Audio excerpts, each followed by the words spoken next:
Өмнө Говь аймгийн тухай ерөнхий танилцуул. Өмнө Говь аймаг нь Монгол улсын хамгийн том аймагуудын нэг бөгөөд улсынхаа өмнөд хил дээр бүгд найрамдах хятад ард улстай залхан оршдог. 1931 онд байгуулагдсан энэ аймаг нийт газар нутгийнхаа хэмжээгээр тэргүүлдэг бөгөөд Монголын говийн зүрхэн хэсгийг эзэлдэг. Өмнө Говь аймаг нь байгалийн үзэсгэлэнт газруудаараа алдартай. Хонгорын элс, ёлын ам, говь, бурган сайхан уул зэрэг байгалийн гайхамшигт газрууд нь жуулчдын сонирхлыг татдаг. Тус аймаг нь мал аж ахуй, уул уурхай зэрэг салбар төвжиж эдийн засгийн хувьд чухал үүрэг гүйцэтгэдэг. Ард иргэд нь найрсаг, зочломтгой, зантай бөгөөд уламжлалт, ёс заншлаа эрхэмлэн дээдэлдэг. Өмнө Говь аймаг зочлох нь Монголын өвөрмөц соёл байгаль орчлонтой танилцах боломжтой. Байшил хүн ам. Өмнө Говь аймаг нь нийслэлийн Улаанбаатараас урагш 540 км-т байрладаг. Аймгийн хүн ам ойролцоогоор 70,000 бөгөөд тэдгээрийн ихэнх нь аймгийн төв, далан задгад болон бусад сумын төвүүдэд амьдардаг. Хөдөө орон нутагт малчин өрхүүд захиралдаг. Байгаль уур амьсгал. Говь нутгийн өвөрмөц уур амьсгал нь маш хуурай, халуун зуныг хүйтэн өвлийг агуулдаг. Энэ нутагт дэлхийд ховордсон олон амьтад бий. Жишээлбэл хавтгай тэмээ, цоохор ирвэс, говийн баавгай буюу мазаалай гэдэг Монголын бахархалт амьтад энд амьдардаг. Мөн цагаан зээр, аргал, янгир гэх мэт амьтад ч түгээмэл. Байгалийн баялаг. Байгалийн баялагын гол орчдууд нь нүүрс, зэс, алт, палеорит зэрэг орчдууд байдаг. Нүүрсний орчд нь 5 толгой дэлхийн хамгийн том коксчих нүүрсийн орчдуудын нэг. Нарийн сухайд баруун наран, овоот толгой зэрэг бусад нүүрсний уурхайнууд ч бий. Экспортын гол чиглэл нь бүгд найрамдах хятад ард улс руу зорчдог. Зэс алт. Оюу толгой нь хам богд суманд оршдог. Дэлхийн хэмжээний зэс алтны оршд Монголын экспортын томоохон хэсгийг бүрдүүлдэг. Полиорит.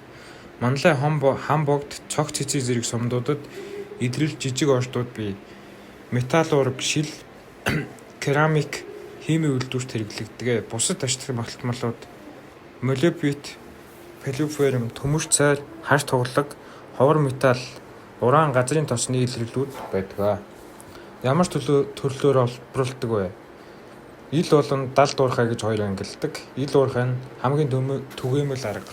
Нүүрс, зэс, төмөрч зэрэг ашигт малтмалыг газрын гадаргаас ойрхон үед ашигладаг. Жишээ нь 5 толгой нүүрсний уурхай, оюу толгой, зэс алтны оршд зэргүүдэд ашигладаг. Далд уурхай газрын гүнд гүнзгий байрсан оршдуудыг малтаж олборлдог. Жишээ нь оюу толгойн гүний уурхай, дэлхийн хамгийн том гүний уурхай нэг. Зарим жижиг галтны оршдууд энэ аргыг ашигладаг. Эдийн засгийн ач холбогдол. Экспортын орлогын томоохон хэсэг нь 5 толгой буюу оюу толгой зэрэг төсөл нь Монголын экспортын валютын орлогод их хувь нэмэр оруулдаг. Ажлын байр, дэд бүцэц. Уурхайнуудад сум аймгийн төвүүдэд ажлын байр, зам, дэд бүцэц, барилгажуулалтыг түргэн татаж өсгсөн. Татвар лицензийн орлого. Тусгай зөвшөөрөл ашигт малтмалын татвар лицензийн төлбөр нь концессийн орлогоор аймгийн төсөвт орж ирдэг. Үүнээс хэсэг нь орон нутгийн хөгжилд зарцуулагддаг. Өмнө Говь аймагт нийт 16 уурхай үйл ажиллагаагаа явуулж байгаа гэсэн судалгаа байдаг. Үүн нь болохоор яг зөвшөөрөлтэй 16 уурхайг оруулсан байгаа хаа. Үзэсгэлэнт газрууд. Газруудын товч мэдээлэл. Энэхүү нутаг зөвхөн уурхайгаар бус байгалийн үзэсгэлэнт газраараа алдартай. Жишээ нь хонгорын элс 180 км урт дуугар элс гэж нэрлэгддэг. Ёлын ам мөсөн голтой өвөрмөц ховор ам. Баян цаг үлэг гүрвлийн өндөг чулуудсан яс олддог газар. Динас хэрвээ нэрээрээ алдартай. Говийн гурван сайхан. Уулын байгалийн цогцлбор нь дэлхийд цөөн үлдсэн онгон байгалийн нэг. Соёлын өв уламжлал, зан заншил. Тэмээний уралдаан. Говийн бахархал тэмээ нь өмнө говийн айл өрхийн амжиргаанд чухал байр суурь үзэлдэг тул тэдгээрийг уралдуулж хоош түүч тэсвэр хатуужлыг нь шалгадаг. Монголиагийн Камел 999 наадмын өрөөнд 2016 онд Өмнө Говь аймгийн Далган задгад суманд зохиогдсон. Энэ уралдаанд 1115 тэмээ бүртгэгдснээс барианд 1108 барианд орсон байдаг. Үүн нь дэлхийн Гиннес амжилтад бүртгэгдсэн.